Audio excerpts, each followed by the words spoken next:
This assessment asks us to consider what reagent we might use if we wanted to make an acid bromide. Now, we don't often make acid bromides, although they can be useful for synthesis.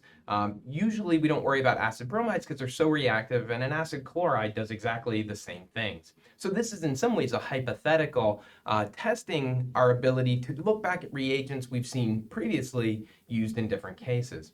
And so the reaction that would probably be most relevant here was our reaction to convert an alcohol into an alkyl bromide, or a bromoalkane. The reagent we used for this was PBr3. Now let's recall that we could also convert an alcohol into a chloride using thionyl chloride.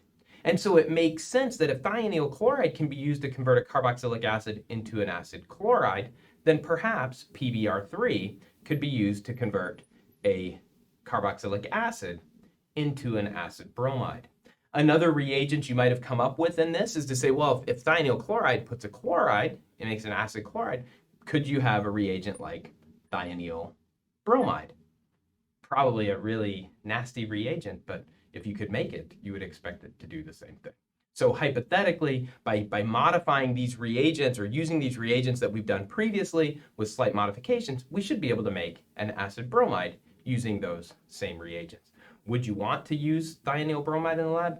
Not so sure about that, but it should work.